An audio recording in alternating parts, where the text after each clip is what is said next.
Shalom. సామెతల గ్రంథము 16వ అధ్యాయము 24వ వచనము. ప్రోవెర్బ్స్ చాప్టర్ 16 వర్స్ 24. ఇంపైన మాటలు తేనె పట్టు వంటివి, అవి ప్రాణమునకు మధురమైనవి, ఎముకలకు ఆరోగ్యకరమైనవి. Gracious words are a honeycomb, sweet to the soul and healing to the bones. పై వచనంను మనం పలు సందర్భాల్లో ఇతరులతో మాట్లాడేటప్పుడు అప్లై చేస్తూ ఉంటాం.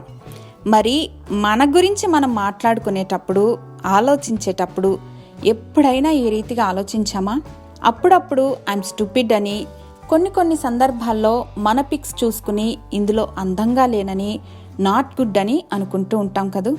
But remember that our words are powerful. మనం నెగిటివ్గా మాటలు చెప్పటం వలన నిదానంగా అవి నిజమేనేమో అని నమ్మటం మొదలు పెడతాం. మనతో మనం మాట్లాడుకున్నట్లు ఎదుటివారిని అంత త్వరగా అనగలమా? లేదు కదా. Better and beautiful words use చేసి మాట్లాడతాం ఇతరులను గురించి. అన్నిటికీ మించి యేసయ్య మనలను ఎలా సంబోధిస్తారు? నా ప్రియ కుమార్తె అని, నా ప్రియ కుమారుడా అనే కదా. మరి దేవుడు మనల్ని సృజించినప్పుడు స్టూపిడ్గానో, అగ్లీగానో లేదా విలువలేని వారిగానో సృజించలేదు. So it's time to stop speaking and believing those lies.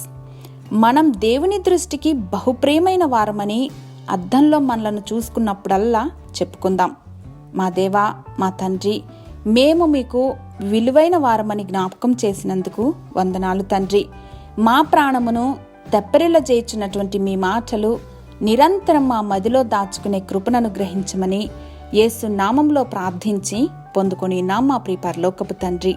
Amen.